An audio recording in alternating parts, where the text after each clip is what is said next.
Estás escuchando La Nación Podcast. A continuación, Camila Perochena, Santiago Rodríguez Rey y Darío Hutzik cruzan 2 siglos de economía argentina para entender el origen de nuestra crisis actual en Hay que pasar el invierno. Hasta los últimos años del gobierno de Carlos Saúl Menem, el plan económico se estaba quedando sin nafta. Aquello para lo que había sido tan efectivo, doblegar la inflación, no se mostraba igual para soportar shocks externos. Sin embargo, salir de la convertibilidad no era tan fácil por las virtudes que había demostrado tener. Este dilema iba a afectar fuertemente al ganador de las elecciones presidenciales de 1999, independientemente del resultado. La llegada de Fernando de la Rúa a la Rosada no logra modificar las expectativas de devaluación, consecuencia de la devaluación del real brasilero, y la presión continúa en aumento, al igual que la recesión. Una sucesión de planes que involucran un importante préstamo por parte del FMI tampoco pueden doblegar la masa de deuda que había acumulado el Estado. Se suceden ministros con velocidad y el retorno del padre de la criatura trae cierta calma por un tiempo, pero hacia finales de 2001, entre elecciones perdidas, cacerolas y gobiernos de unidad que no se concretan, renuncia el presidente. En este episodio de Hay que pasar el invierno, la recesión se hace eterna y entre cuasimonedas y deuda, corralitos y cacerolas, la crisis golpea tan fuerte como no había golpeado en un siglo. Mi nombre es Santiago Rodríguez Rey. Yo soy Darío Hutzik. Y yo soy Camila Perochena, esto es Hay que pasar el invierno.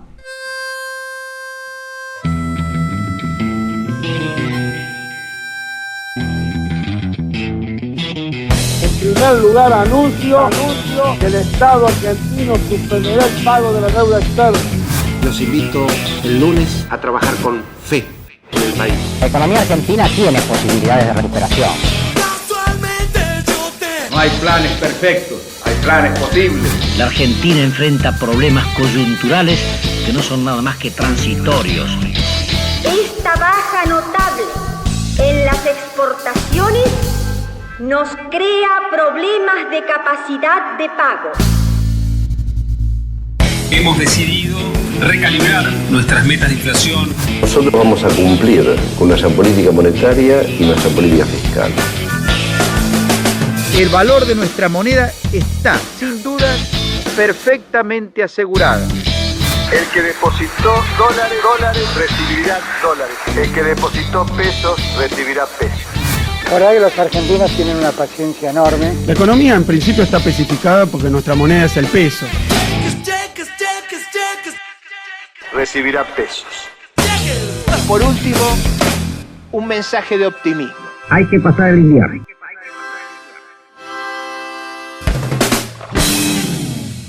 Bienvenidos al episodio 12 de Hay que pasar el invierno, el podcast de La Nación sobre crisis económicas argentinas. El 2001 será un gran año para todos. Qué lindo es dar buenas noticias. Un nuevo episodio son buenas noticias, pero la crisis que se avecina no lo es. En este episodio entramos en una de las crisis más importantes de la que tenemos memoria, la que se desata hacia fines de 2001 tras años de recesión. Y como vimos en la crisis de 1989, lo vamos a dividir en 2. En este episodio vamos a ver la entrada a la crisis de 2001 y en el próximo su salida. También, como viene pasando, nos acompañan 3 protagonistas del periodo que fueron ministros de Economía en esos años. José Luis Machinea y Domingo Cavallo, que nos acompañaron en episodios anteriores, y se suma Ricardo López Murphy. Bueno, yo básicamente fui profesor universitario desde el año 73. Trabajé muchos años en el servicio civil, fui funcionario del Ministerio de Hacienda del año 75 hasta el año 84. Fui miembro de la asesoría de gabinete del presidente del Banco Central en el año 84.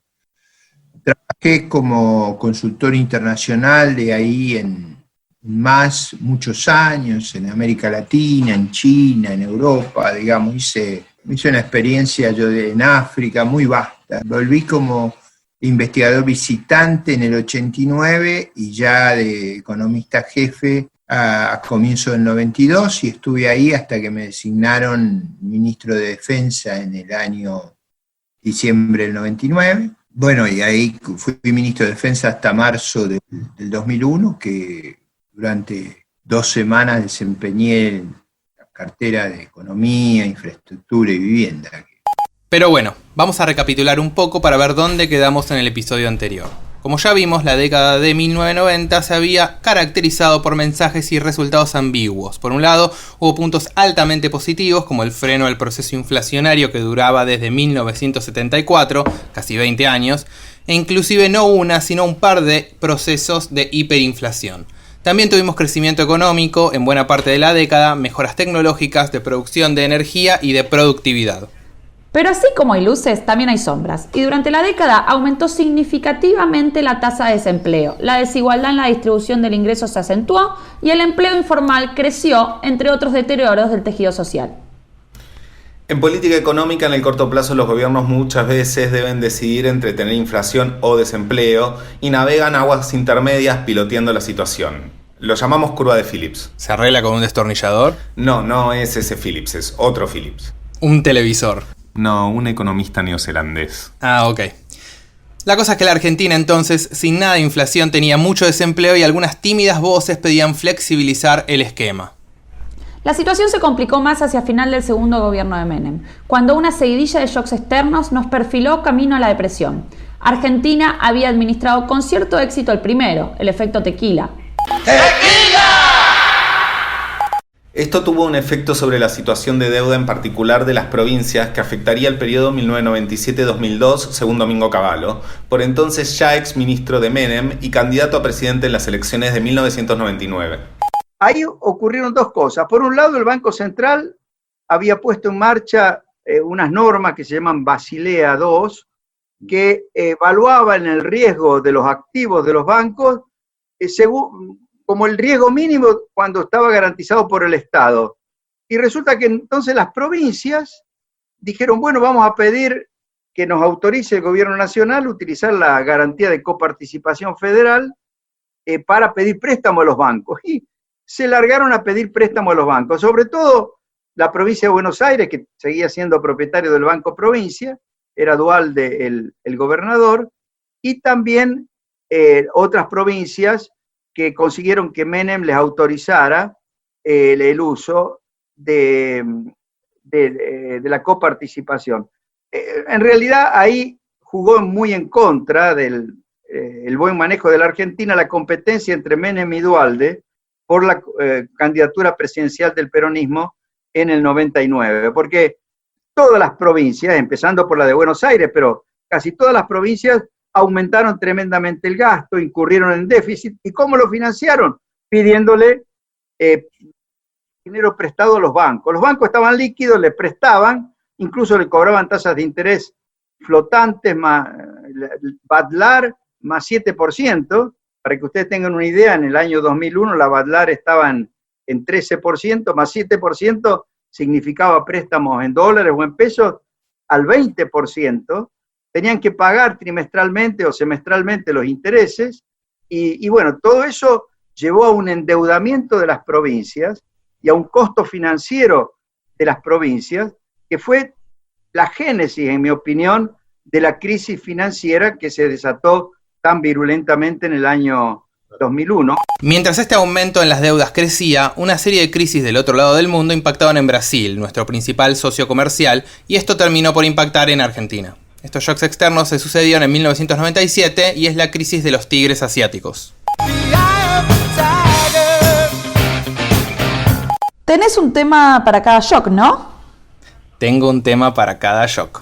La crisis rusa de 1998.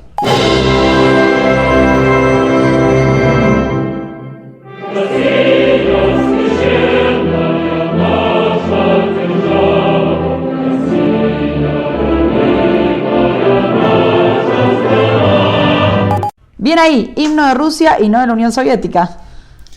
Esta seguidilla llevó a una recesión en Brasil y la devaluación de su moneda, el real. Ahora, ¿por qué nos perjudicó tanto esto? En primer lugar, la relación estable entre socios comerciales es como una gelatina donde vos das un golpecito en una esquina y se tambalea toda por todos lados. Eso es por las expectativas. Si hay lío cerca, tenés miedo de que te pase algo a vos. Incluso, más allá del miedo, hay una expectativa externa a que ese golpe se transmita a lo largo de la cadena. Pero además, la devaluación del real y otras monedas respecto del dólar dejó a la moneda estadounidense como muy valiosa en esos años. Como el peso estaba atado al dólar, quedó también como una moneda muy fuerte respecto a sus vecinos y socios comerciales. Esto llevó a que se redujeran las exportaciones a Brasil, principal destino de nuestros bienes exportables, por cierto, y en general se encarecieron los productos argentinos. Así lo evaluó Ricardo López Murphy. En general, me parecía que los problemas que teníamos eran muy vinculados a un shock internacional tremendo, que era la combinación de la caída de los precios producto de la crisis asiática de las commodities. Esa caída brutal de las commodities había tumbado a Rusia. Al tumbar a Rusia se habían cerrado nuestros mercados de capitales. La mezcla de ese brutal shock sobre las commodities, sobre el acceso al financiamiento internacional había derrumbado a Brasil. Entonces enfrentábamos un shock de singular magnitud, y el problema para mí más grave que había era que el liderazgo y la sociedad en su conjunto no percibían que había habido un shock real devastador sobre la economía argentina y que había que acomodarnos a ese shock, que el receso que se veía era un problema de oferta, o sea, se había contraído el valor de la productividad de la economía argentina por la caída espectacular de los precios, sobre todo de Brasil y de las commodities. Y eso me parecía a mí que requería una corrección muy grande del nivel de vida de nuestra economía para adaptarlo a la realidad de la disposición de recursos, y en el debate nacional no estaba eso, estaba la idea de echar la culpa a la convertibilidad, y no era el problema era con convertibilidad o sin convertibilidad, había que bajar el nivel de vida a la nueva realidad, que era precios internacionales mucho más bajos, los vecinos mucho peor y los costos de capital mucho más altos. Y yo diría, la sociedad tenía la ilusión, como buena parte del gobierno y del liderazgo, que les tocaría un periodo de prosperidad, y no era cierto, no venía la prosperidad. A esta moneda demasiado fuerte, apreciada en ese contexto, hay que sumarle una caída de los términos del intercambio que, como ya vimos, significa que el valor internacional de lo que vos exportás está en caída respecto de los bienes que importás. Esto te complica más la cuenta corriente y los ingresos fiscales. Así como el tipo de cambio fijo 1-a-1 de peso y dólar a finales de los 90 era complicado, vimos en el episodio pasado que salir de la convertibilidad no era algo en lo que se estuviese muy de acuerdo, y varios expertos, incluso Cavallo, relataron cómo quizás en 1997 o 1999 hubieran sido buenos momentos para hacerlo. Sin embargo, el contrafáctico no es nada obvio. Es decir, ¿nos hubiese ido mucho mejor dejando flotar el peso? Hay que tener presente que las devaluaciones en Argentina suelen ser contractivas, ya que la mejor competitividad de las exportaciones se ve compensada por caída de la demanda con salarios reales decrecientes. Producto de las crisis en las principales economías en desarrollo, se derrumbó la confianza de inversores internacionales en las economías emergentes y endeudadas como Argentina. ¿De dónde íbamos a sacar divisas para cumplir con los compromisos de deuda sin exportaciones pujantes ni refinanciamiento? Las economías endeudadas en recesión suelen renegociar o refinanciar sus vencimientos más cercanos, pero en ese momento no había liquidez para el mundo en desarrollo en general ni para la Argentina en particular. Como pasa habitualmente en estos contextos, los capitales empezaron a huir del mercado local. ¿Qué se podía hacer frente a eso? Bueno, la convertibilidad con el tipo de cambio fijo traía problemas muy similares a los que había traído el sistema de patronoro. La disciplina fiscal que requiere y la ausencia de expansión monetaria como herramienta contracíclica pueden atar de pies y manos a la política monetaria ante shocks de liquidez o de confianza externos, como los que sucedieron entre 1997 y 1998, por ejemplo. Hacia la segunda mitad de 1998, la desaceleración económica era evidente, y si bien el año terminó con un crecimiento económico global, la recesión al final de la presidencia de Menem ya era un hecho y tema, junto con el desempleo, de la campaña presidencial de 1999. Vos querés un país mejor, donde haya trabajo para todos, para vivir de lo que sabés hacer y no de lo que estás haciendo para sobrevivir. Donde vuelva a haber una industria nacional, no para aislarnos del mundo, sino para mostrarle al mundo nuestra propia capacidad de producir. Vos querés un país mejor, vos querés que las cosas cambien, y van a cambiar.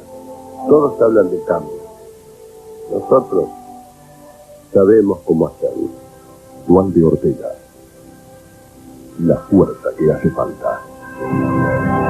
Entre esas ideas, la idea de dejar flotar el peso comenzaba a ser mella, pero la mera proyección de una devaluación daba mucho, pero mucho miedo. 3 cosas que quiero que queden claras de la Argentina que viene. 1, el que las hace las paga. 2, Argentina va a crecer. 3, conmigo el ajuste lo hace la política y no el pueblo. Conmigo un peso, un dólar. La gran pregunta que va a recorrer todo este episodio es cuándo salir de la convertibilidad. Así nos lo explicó José Luis Machinea, ministro de la Rúa entre 1999 y 2001. Parece que hay como 2 preguntas distintas. Una es si uno está de acuerdo o no en entrar a la convertibilidad. Y la segunda, ¿qué es lo que uno hace una vez que entró? Entonces, a uno puede ser que, me acuerdo, qué es lo que me decía, me acuerdo cuando estaba en la CEPAL, qué es lo que me decía el presidente Correa de Ecuador. Me decía, la convertibilidad, ellos tenían dolarización más que convertibilidad, es un desastre, así el país no puede crecer, y llegó y no la sacó, siguió con eso. Entonces, ¿por qué? Y básicamente porque es muy difícil salir. Entonces llegamos a esa situación, antes de asumir nos encontramos que había una devaluación fuerte de Brasil, que fue a comienzos del 99, ¿no? Fin del 98, comienzo del 99, había una extraordinaria apreciación del dólar en el mundo. Nosotros estamos atados al dólar, y el dólar se apreciaba en todo el mundo, quiere decir, nosotros nos apreciábamos junto con el dólar. Había una caída en el precio de las commodities, ¿no?, que exportaba Argentina, y había elevadas tasas de interés, porque lo que hace la Reserva Federal a fines del 99 y sobre todo al comienzo del 2000 es subir las tasas de interés hasta 5 o 6 puntos, porque decía que esta situación, la inflación no era sostenible en Estados Unidos. Así que teníamos los problemas de la convertibilidad en un contexto de apreciación del tipo de cambio, devaluación de Brasil, caída en el precio de las commodities y elevadas tasas de interés, ¿no? La pregunta ahí es, esa situación, ¿pensamos que iba a ser permanente o no iba a ser permanente? Porque, a ver, si lo que teníamos por delante una cosa transitoria y la situación se iba a normalizar, bueno, uno hacía otra cosa. Si la situación era permanente, la situación era mucho más complicada y, sinceramente, casi el único camino que había era salir de la convertibilidad, cosa que era casi imposible. Hay que entender que había una compleja red de contratos dolarizados y esto era una trampa ideal para una crisis financiera generalizada. Y lo peor es que el Banco Central no tenía a mano la función de prestamista de última instancia que podía ser un salvavidas in extremis. Eso nos lo explicó Miguel Kigel, que nos viene acompañando en los últimos episodios. ¿Cuáles son los problemas que tiene un tipo de cambio fijo como el argentino, como el de la convertibilidad?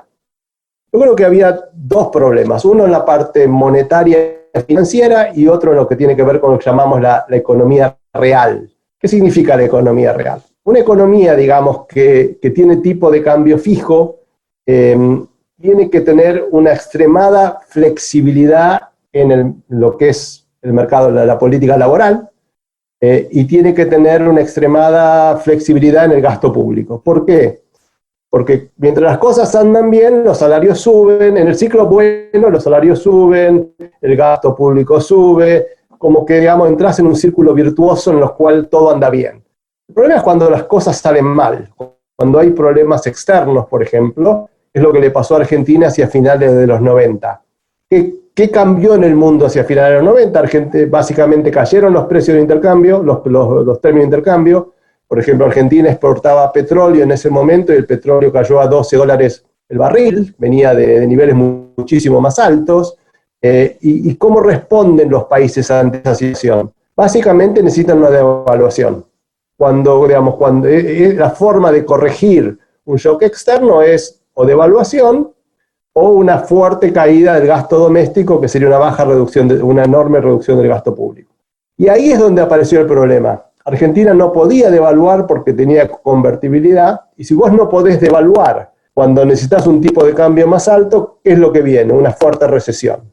Y esa fuerte recesión te complica la vida, digamos. Eso fue uno de los problemas. Y Argentina, digamos, si uno me preguntan ¿por qué se cae la convertibilidad? Bueno, uno de los factores importantes es cambio en el escenario internacional, tanto de commodities como financieros, o sea, hay menos financiamiento para los países emergentes, y Argentina no puede responder. Esto era un esquema complejo, del cual no era fácil intentar salir.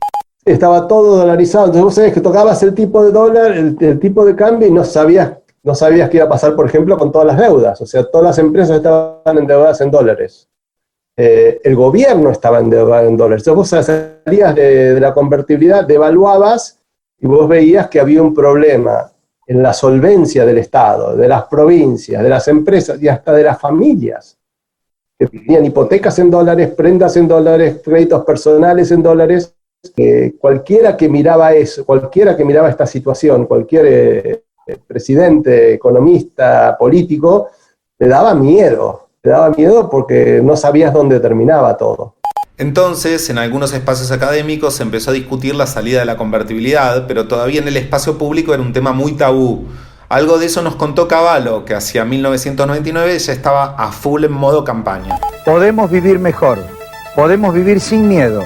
Les aseguro que hay una esperanza, porque yo tengo un plan. Un plan para crecer, un plan para creer.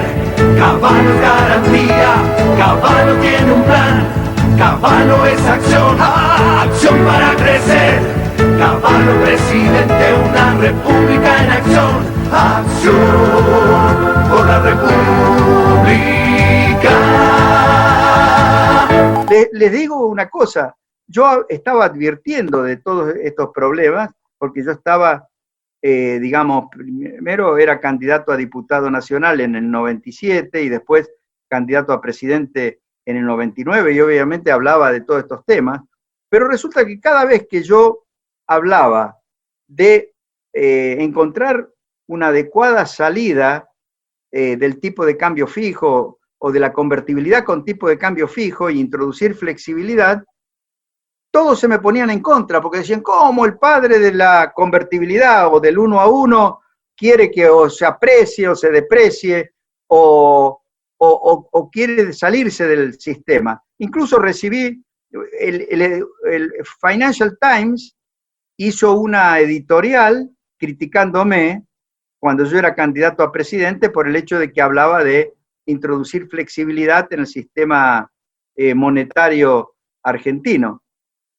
Como estábamos en campaña electoral y como De la Rúa había basado su campaña en conmigo un peso, un dólar, obviamente a mí no me convenía, no era prudente que yo saliera a explicar de estos temas que son complejos y que los economistas bien formados podían entenderlo, pero que eran difíciles de entender, y yo por eso no insistí mucho en ese momento. Recién empecé a explicar todos estos temas cuando ya fui ministro de Economía de la Rúa en el 2001, pero ahí ya la crisis era muy, muy grave y muy difícil de manejar.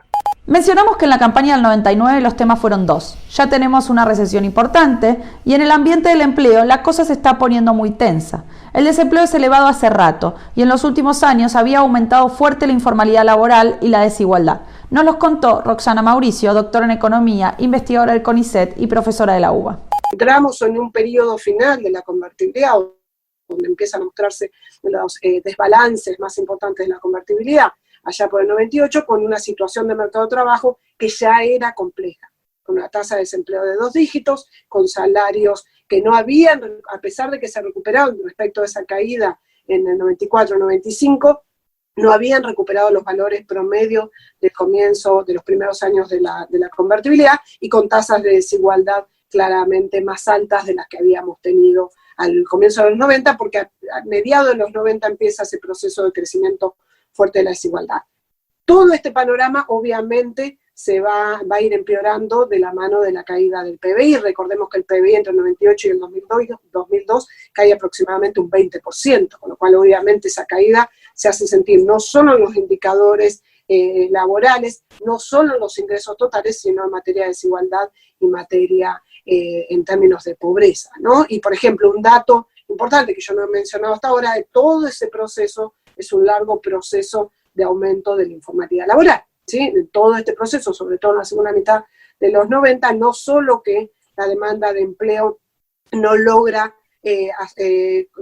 reducir las tasas de desempleo vigente, sino por el contrario, las tasas de desempleo aumentan, sino que además la calidad de los puestos que se van generando va empeorando.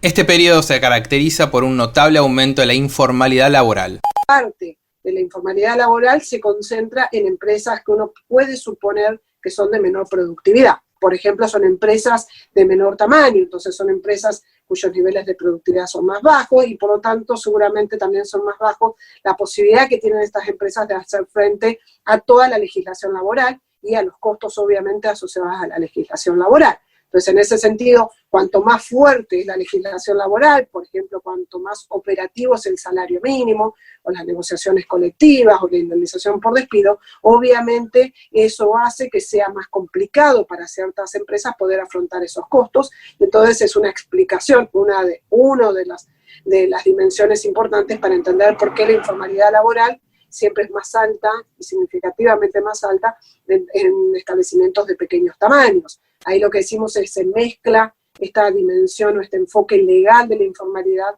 con el enfoque más productivo que nos vincula la informalidad del propio trabajador con la propia informalidad del sector, la propia informalidad de estas empresas. Esta situación se fue haciendo cada vez más notoria. A lo largo de la década, pero en particular en la segunda mitad, surgen nuevas formas de protesta social, como por ejemplo los movimientos piqueteros. Hablamos de su origen con Maristela Svampa, doctora en Sociología e investigadora del CONICET. El piquete tenía la particularidad de dar la posibilidad de expresión a aquellos sectores que estaban por fuera del mercado laboral y que no tenían, digamos, posibilidad de hacer, de utilizar como herramienta de lucha la huelga. Entonces el piquete, que era el corte de una ruta provincial o nacional, les daba la posibilidad de tener visibilidad, ¿no? Y de ser también transmitido por los medios de comunicación, lo cual los hacía ingresar, al menos transitoriamente, en la agenda pública, provincial o nacional. A partir de 1997 va confluyendo, digamos, va emergiendo un nuevo actor ligado precisamente a este conjunto de desempleados, ¿no? Que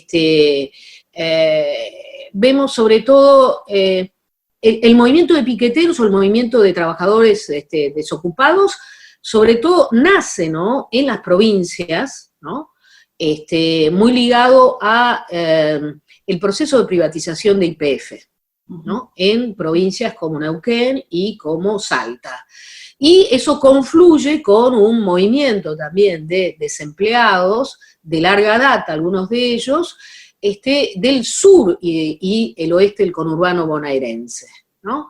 Esas dos líneas diferentes, ¿no? Van a confluir en el movimiento piquetero o el movimiento de trabajadores desocupados, que a partir de 1999 va a tener una centralidad política y una capacidad de acción también a nivel nacional, cortando las grandes rutas. Es a partir de 1999 que adquiere visibilidad la brutal realidad de la desocupación que tiene alcances masivos, ¿no?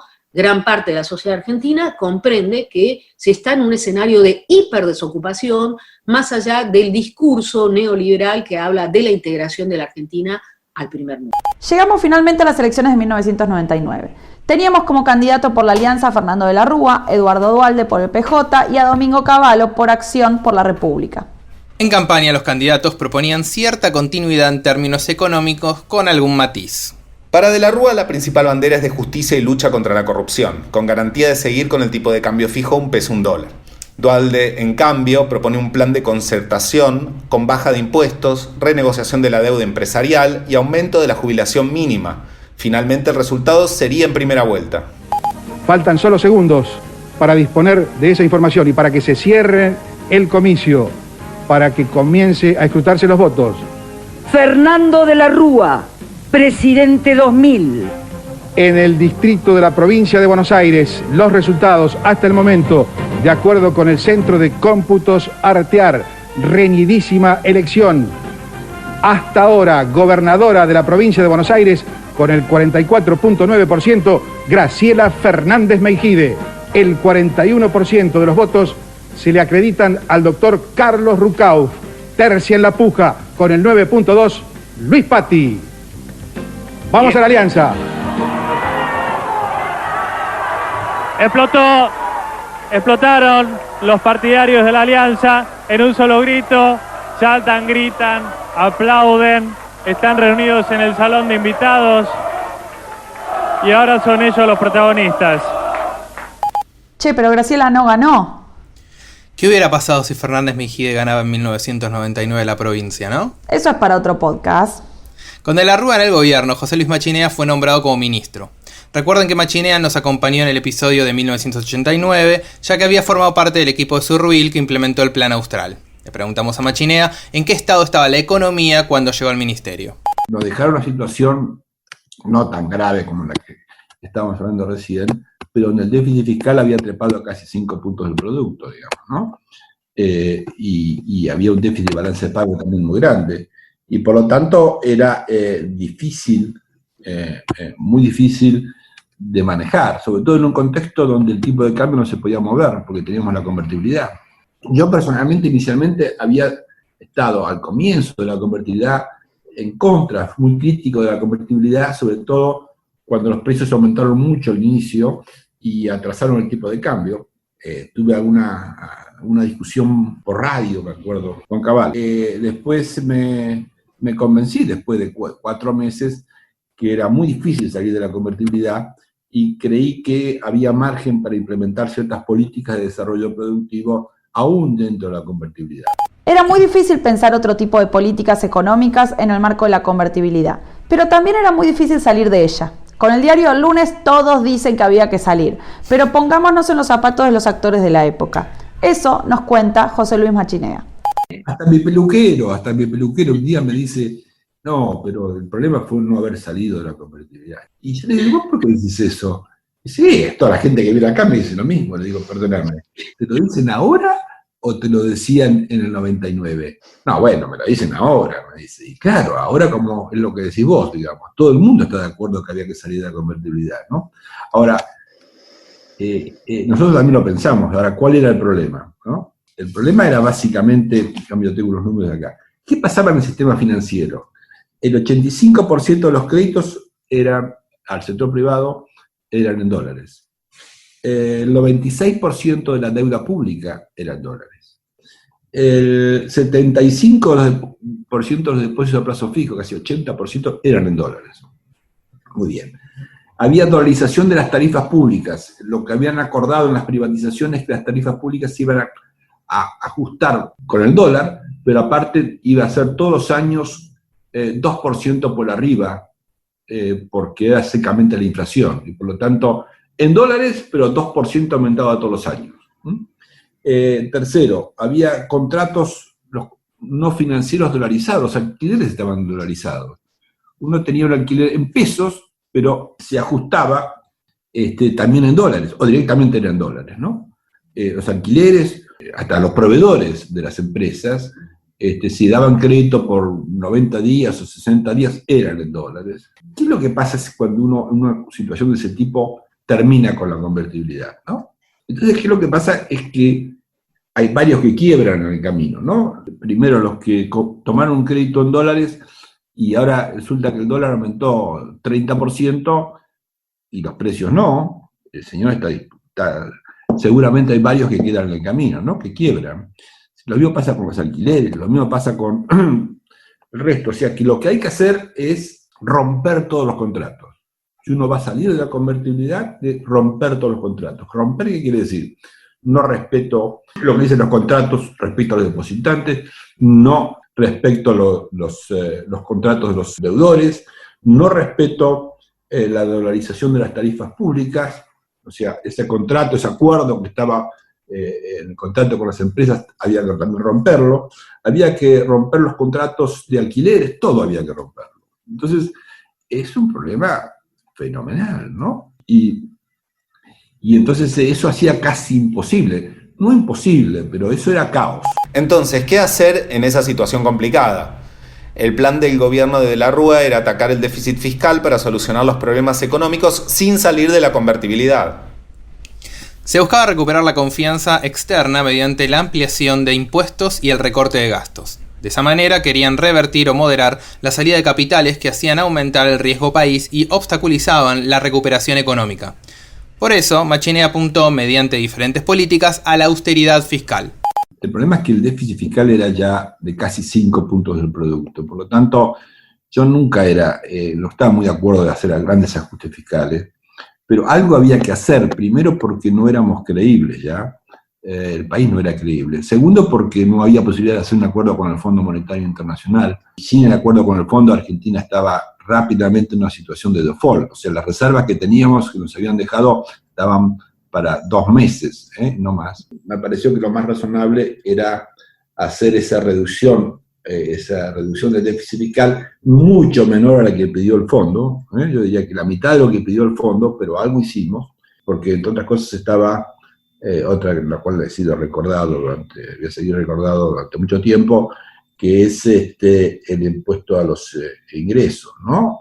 La tablita machinea, como se dijo después, que era uno de los impuestos que aumentamos. Los impuestos durante la década previa habían aumentado, los impuestos al IVA habían aumentado de 13 puntos a 21. Como sabemos, el IVA es un impuesto muy regresivo, ¿no? Que castiga básicamente a los sectores más populares. Entonces lo que yo planteé es que no podíamos continuar con un aumento adicional del IVA y que por lo tanto yo lo que quería que había que hacer es mejorar, porque el impuesto a los ingresos, o el impuesto como se llama a las ganancias, no es ganancia, ¿no? Pero el impuesto fue creado en Argentina en 1932 por Prebisch, pero lo que hicimos es aumentar las alícuotas, ¿no? Y reducimos algo el mínimo no imponible. Eso era más o menos medio punto del producto, no era un gran ajuste fiscal, medio punto del producto, pero por eso he sido recordado por muchos y va a seguir siendo recordado durante mucho tiempo.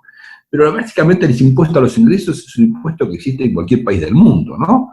Cualquier país del mundo tiene impuesto a los ingresos, no solamente en el mundo desarrollado, en América Latina casi todos los países tienen impuesto a los ingresos, y es el impuesto más redistributivo que uno puede imaginar.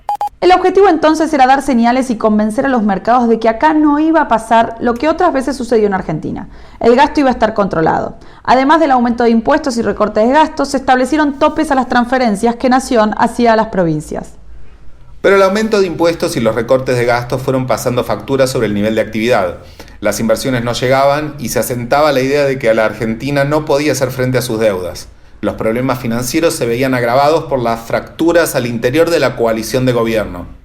La gente de Standard & Poor's, me acuerdo que había venido en septiembre, el presidente de la Rúa no estaba, y me dice, no, nosotros ya creemos que la economía, la política económica es muy razonable. Yo me quedé pensando, ¿por qué les parece que es razonable, digamos, no?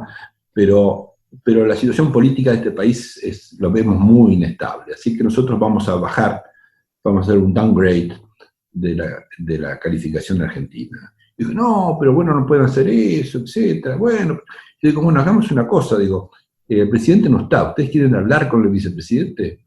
Y sí, encantado. Entonces lo llamo a Chacho Álvarez y le digo, mirá, pasa esto. Digo, sí, yo lo recibo. Bueno, Chacho Álvarez tenía una enorme capacidad de convencimiento, así que los puso ahí, le habló como 1 hora, salieron de esa reunión, yo digo, y ya nos convenció, dice. Así que no vamos a hacer un downgrade de la Argentina. Un mes más tarde, Chacho Álvarez renuncia.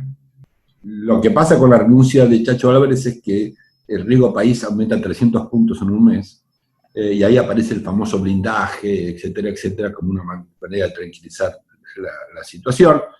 Y bueno, la situación había mejorado después del blindaje, pero se había puesto complicada la relación de alguna manera con el presidente.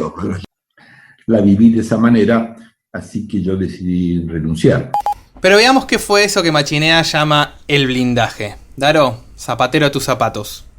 Hacia el final de la presidencia de Bill Clinton se negocia un refinanciamiento con el FMI. Así fue como en enero de 2001 llegó un crédito por $40.000 millones para blindar la economía de los efectos financieros.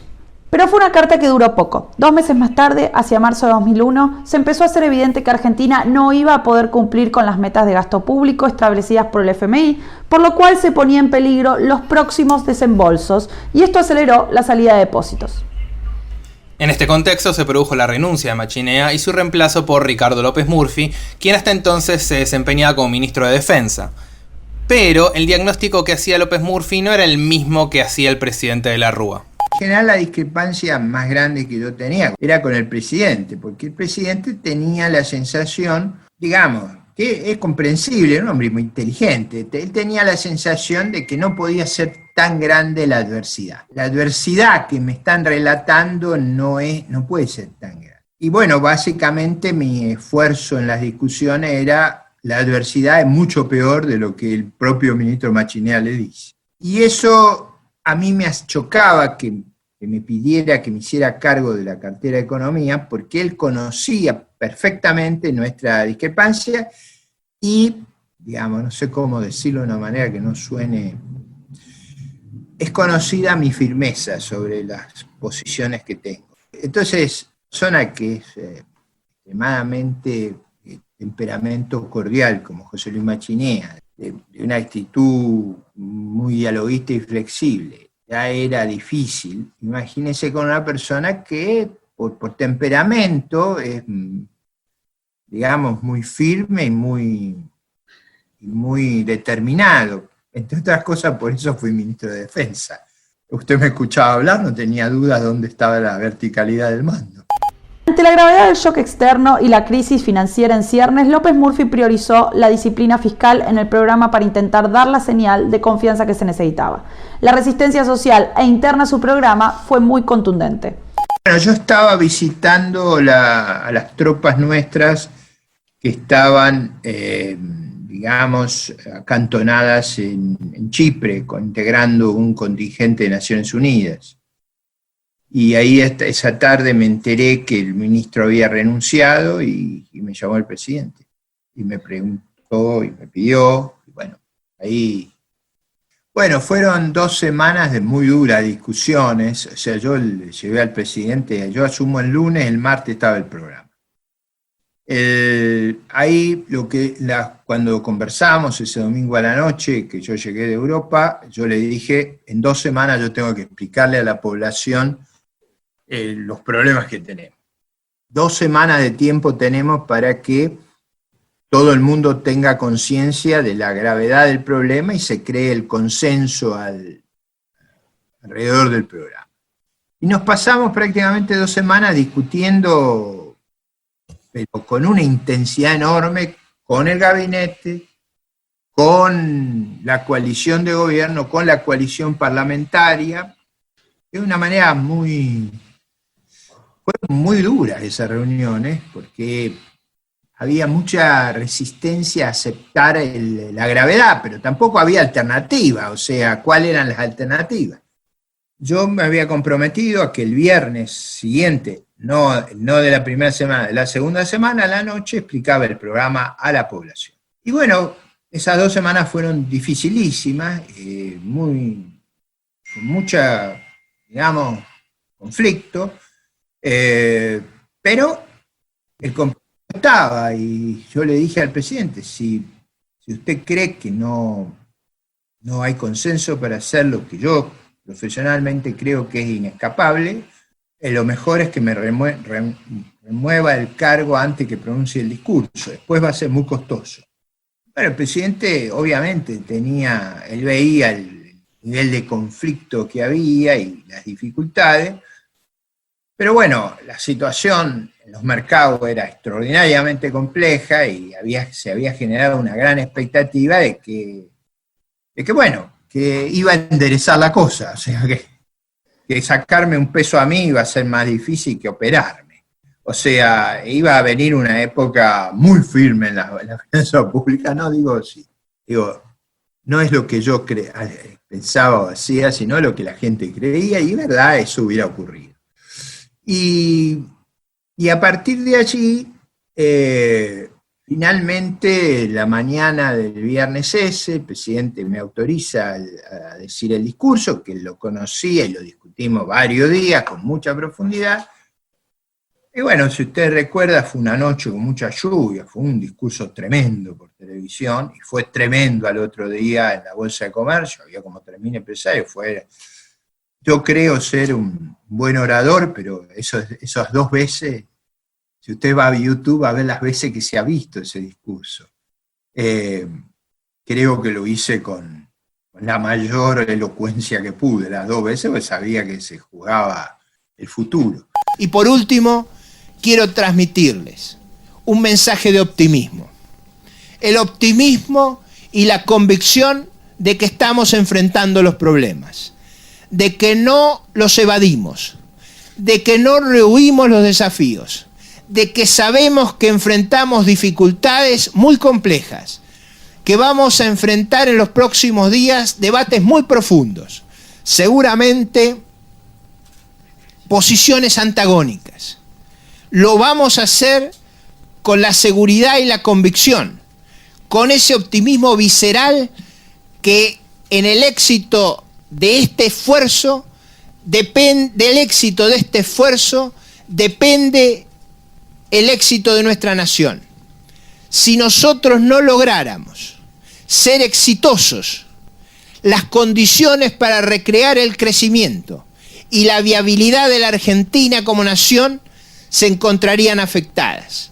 Y en ese sentido no podemos concedernos ni un minuto, ni un segundo siquiera de vacilación. Tengan ustedes la seguridad que haremos ese esfuerzo y que lo haremos hasta la última fuerza que tengamos. Lo haremos porque estamos convencidos, lo haremos sobre todo porque conocemos con crudeza y realismo lo que es la alternativa a nuestro fracaso. Bueno, las encuestas, la tarde del sábado, después de los 2 discursos, daban 60% de la población en desacuerdo, 40% en acuerdo. Bueno, había una gran tensión, teníamos que ir a Santiago de Chile a la reunión del BID. El lunes por la mañana, antes de partir, le habían puesto una bomba a la oficina privada mía, o sea, tuve muchas dificultades, pero partí a Santiago de Chile y ahí pasaron muchas cosas, pero no las voy a contar públicamente, pero hubo, por supuesto, los presidentes Lagos y Valle me dieron un enorme respaldo en las reuniones que tuvimos. Me dijeron, no vaya a aflojar ni muerto. Pero bueno, ahí el presidente estaba pensando otra cosa, y cuando volvimos de Chile, en la noche, después de muchas reuniones muy difíciles con todo el mundo financiero, él me pidió que lo acompañara a Olivos, ahí nos esperaba el doctor Cavallo, y yo diría, multitud de gobernadores, y el presidente se encerró conmigo con Cavallo, y él creía y se sentía, digamos, más identificado con lo que el doctor Cavallo le decía. Yo pensaba que el camino que había puesto era el más idóneo, pero el presidente se sentía más inclinado a respaldar una alternativa como la que le proponía el doctor Cavallo, y en esa oportunidad, bueno, yo era un ministro designado, el que tenía legitimidad de origen era él. Si él no estaba dispuesto a respaldar lo que yo creía que era imprescindible, yo no tenía otra opción que presentar la renuncia, y eso hice en esa misma noche, en ese mismo lugar, la escribí ahí de puño y letra, y pasamos al otro salón donde lo esperaban los diputados, los senadores, los gobernadores. Cuando entré era un clima terrible, pero cambió la opinión sobre mí inmediatamente que les anuncié que había renunciado y que el presidente había nominado al doctor Cavallo, y ahí terminó la historia. Tan solo 2 semanas después de su jura y a días de anunciar el plan, finalmente llega Domingo Cavallo, poniendo la mira en la tasa de crecimiento. El diagnóstico era la falta de competitividad por las devaluaciones de otras monedas. Se intentaron cambios en el esquema arancelario y del comercio exterior, pero la cosa fue peor y la acumulación de deuda, entre ella la de las provincias que mencionamos al principio, fue el talón de Aquiles del sistema. Y a todo esto el país ya tenía un abanico de bonos provinciales que actuaban como monedas que devaluaban de hecho al peso. Este patacón que empezará a circular la semana próxima, que tiene todas las características de un billete bancario respecto a sus condiciones de seguridad, va a ser aceptado por aquellas personas y entidades que trabajan con los empleados públicos de la provincia. Domingo Cavallo buscó hacer políticas comerciales y diseñar mejoras en el sistema de monedas y divisas. Para mediados de 2001 el problema estaba ya muy avanzado. Cuando yo traté de introducir el euro, ya el real estaba muy desprestigiado en ese momento, se había depreciado mucho, en la convertibilidad, en mayo del 2001, ya fue un poco demasiado tarde. Además, al introducir el euro no podíamos dejar de violar la ley de convertibilidad en el sentido del 1 a 1, y por lo tanto mantuvimos la relación 1 a 1 y tratamos de compensar a exportadores con un reintegro de la diferencia entre el dólar euro y el dólar y ponerle un sobre arancel de importación equivalente a las importaciones. Pero bueno, todo eso era un mecanismo que transitoriamente podía dar un cierto alivio, sobre todo a exportadores y ayudar a equilibrar el comercio exterior, pero ya fue demasiado. El problema, la crisis financiera que se había desatado, ya oscurecía cualquier cosa que uno pudiera hacer por el lado de las políticas de precios y las políticas comerciales, y bueno, ahí había que abocarse, como nos abocamos, pero lamentablemente no lo pudimos terminar, a resolver el problema de la crisis de deuda y de la crisis financiera, que fue terrible en el año 2001. En la segunda mitad del 2001 se llevaron adelante las elecciones de medio término, donde el descontento social se manifestó en la anulación del voto y el voto en blanco, perdiendo el gobierno las elecciones. Una reestructuración de la deuda parecía en los últimos meses la única solución. El problema de la deuda que había en el año 2001 era un problema que requería una reestructuración de la deuda, es decir, canjear los bonos que estaban resultando muy caros, e incluso toda la deuda de las provincias con los bancos y las letras de tesorería que estaban pagando tasas de interés muy altas, por nuevos bonos con tasas de interés más bajas y con plazos más largos. Pero ese canje, en esa época no existían lo que hoy tienen los bonos, que se llaman cláusulas de acción colectiva, que son las que está tratando de utilizar Guzmán para lograr una reestructuración ordenada de la deuda.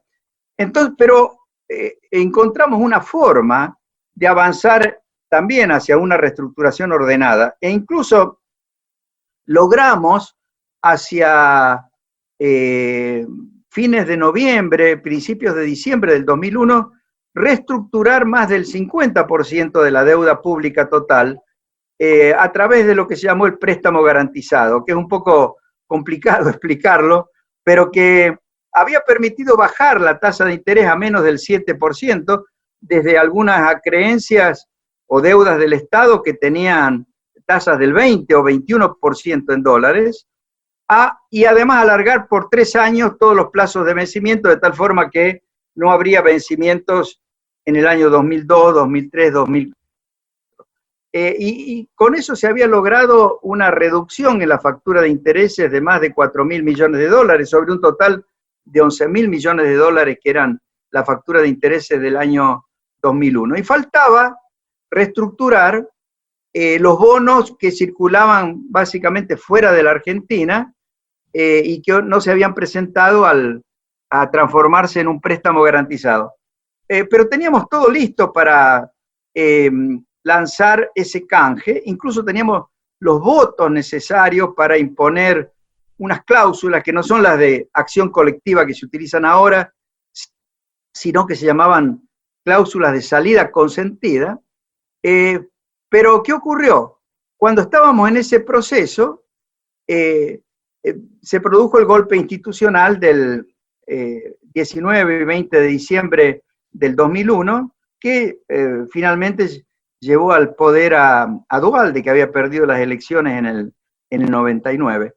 Esta figura de golpe institucional no es acompañada por otros que ven en el estallido de diciembre de 2001 una ebullición social consecuencia de la crisis y medidas como el corralito, un límite semanal al acceso de depósitos bancarios de 250 pesos dólares semanales en una economía que se movía mucho en efectivo, que tiene su desenlace en la renuncia del presidente de la Rúa.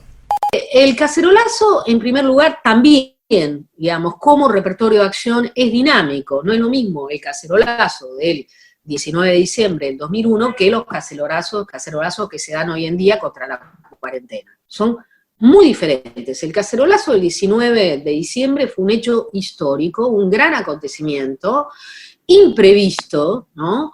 Que inauguró un nuevo ciclo de acción colectiva en Argentina y que tenía diferentes, albergaba diferentes demandas de transformación, demandas de solidaridad, al mismo tiempo también demandas de vuelta a la normalidad. Todo estaba mezclado en esa primera noche de grandes cacerolazos que terminaron con el gobierno de la Rúa. Tuvieron un fuerte protagonismo de las clases medias, es cierto, ¿no? Y de las clases medias urbanas, básicamente, pero también había múltiples sectores, digamos, muy heterogéneos entre sí. La evolución de los mismos hay que seguirlas a lo largo de varios años, porque efectivamente parte de esos sectores que tuvieron un protagonismo en el cacerolazo del 19 de diciembre de 2001 fue a engrosar, digamos, el proceso asambleario en la ciudad de Buenos Aires o en otros grandes aglomerados urbanos. Muchos de ellos también formaron parte de estos colectivos culturales que buscaron un cruce y articulación social con esos sectores más excluidos.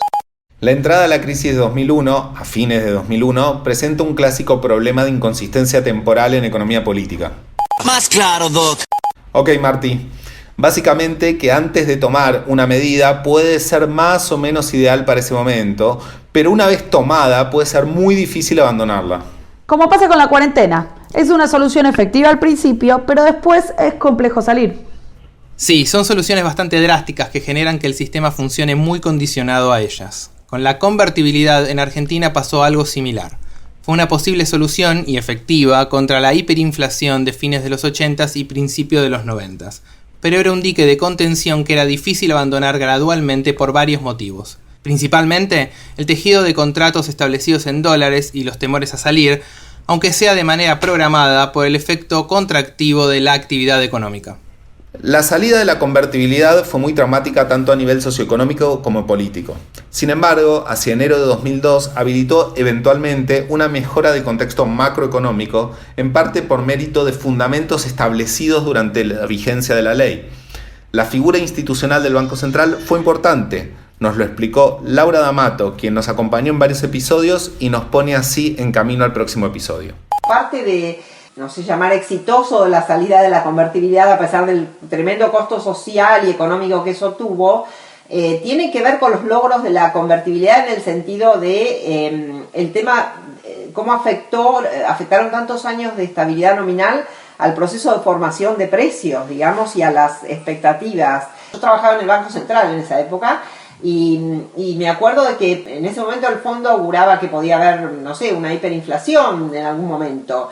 Y fíjate que vos tuviste obviamente también tenías niveles de desempleo de recursos gigantescos, pero yo creo que también una razón por la cual vos no volviste a una dinámica inflacionaria compleja tiene que ver con cómo la convertibilidad logró revertir comportamientos, digamos. Así que yo creo que hay ventajas. Yo también valoro, y ahí, bueno, seguramente hay voces críticas, todas las reformas que se hicieron en el plano de la institucionalidad del Banco Central, aunque por supuesto, digamos, ahí hay un contrasentido, porque en algún sentido el Banco Central era independiente, pero no ejercía esa independencia porque no hacía política monetaria. Pero eso tiene algún componente para mí fundacional en el sentido de poder pensar en una institución más moderna, más acordes al rol que hoy tienen los bancos centrales. También hubo muchos avances en términos de la bancarización también, y del desarrollo de la intermediación bancaria que quedaron, cuyos efectos beneficiosos los estamos viendo hoy y los vamos a seguir viendo. Entonces, con una mirada un poco más larga, uno podría decir que hay muchas cosas que fueron positivas.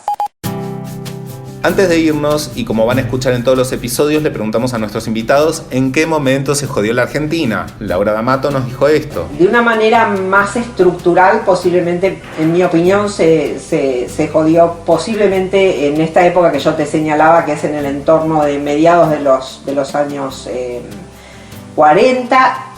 Lo digo en un sentido que es, de nuevo, que también ahí perdiste una oportunidad. Habías logrado como reacomodarte a través de una cuestión más fundacional en cuanto a generarte algunas instituciones monetarias. Yo, por supuesto, tengo ese sesgo, bastante razonables, y tenías condiciones locales y externas como para que eso perdurara, y de alguna manera, lo perdiste. A través de la historia también volviste a perder otras oportunidades, pero creo que ahí hay como un cambio hay un giro muy abrupto, ¿sí? En la manera en que la política y la institucionalidad, digamos, de la política monetaria cambia. Es como un quiebre muy, muy importante. López Murphy nos dijo esto. Ahí hay yo diría que hay 3 fechas que yo miraría con algún cuidado. Uno es la crisis de los 30, porque ahí el país decidió pasar a instrumentos regulatorios que no eran los que acompasaban el desarrollo tan fuerte entre 1870 y 1930. Creo yo que a la salida de la Segunda Guerra Mundial es donde para mí se produce el problema. Pero digo acá cuidado, porque esto puede ser como una cosa antiperonista y no tiene ese contexto. ¿Qué es lo que pasa al fin de la Segunda Guerra Mundial? El liderazgo argentino, muy amplio, tiene una lectura muy negativa del orden liberal que el país había crecido, bajo el cual el país había crecido. Es decir, la crisis de la Primera Guerra Mundial y la crisis de los 30 lo llevan a ir hacia un régimen que sea de otro tipo, no el régimen de asignar los recursos de acuerdo a las oportunidades del mercado mundial, sino un régimen más corporativo, bajo la inspiración de un intelectual español muy importante, que es el que escribe el primer plan quinquenal y que tuviera una formidable influencia sobre Perón, y sobre los estados mayores de aquella época, pero también yo diría sobre una buena parte de la oposición, porque ustedes recuerden que la oposición cambia su concepción doctrinaria en el programa de Avellaneda. O sea, el radicalismo antes de la declaración de Avellaneda era muy parecido a las ideas de López Murphy. Después de la declaración de Avellaneda dejó de serlo, para ponerlo en términos muy claros. Y la tercera fecha que yo miraría con algún cuidado es 1974. Yo creo que hubo una decadencia muy suave hasta el 74 y ahí se produjo de golpe a la luz de yo diría 3 problemas muy complejos. El primero, la estrategia de gobierno 73-74 fue de un populismo exacerbado que explotó en los aires en el año 73. En segundo lugar, tuvimos un deterioro de los precios externos del 74 al 2001 dramático. Ese es el segundo fenómeno. Y el tercer fenómeno es que en la crisis del 75, es decir, el Rodrigazo, cuando se va a una inflación de 3 dígitos, de los cuales el primero no era la unidad, eso se convirtió como en un franque. José Luis Machinea nos dijo esto. Muchos dicen que fue en 1930, otro que fue durante el peronismo. Yo diría que cada uno de esos periodos tuvo seguramente alguna culpa en algo, pero yo creo que no es un problema de un momento que se complicó en la Argentina. Es un problema más complejo que tiene que ver con las características sociales y políticas de la Argentina. Yo diría, entre otras cosas, a la dificultad que hay en la Argentina de lograr ciertos acuerdos mínimos, ¿no? Como pasa en otros países. Les agradecemos por su participación en este episodio a Domingo Cavallo, Rosana Mauricio, José Luis Machinea, Maristela Svampa, Ricardo López Murphy, Miguel Kigel y Laura D'Amato. Y como siempre, les recomendamos alguna lectura. En esta ocasión, el libro de Miguel Kigel, Las crisis económicas argentinas. Los invitamos a que se suscriban al podcast para que nos acompañen en este recorrido por la historia argentina a través de sus crisis.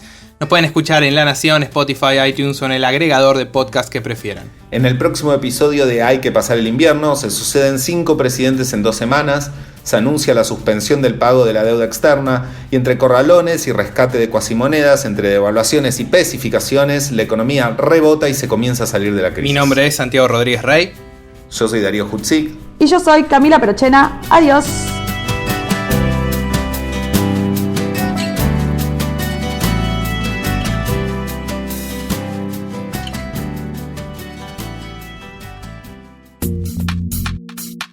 Esto fue Hay que pasar el invierno, un podcast exclusivo de La Nación.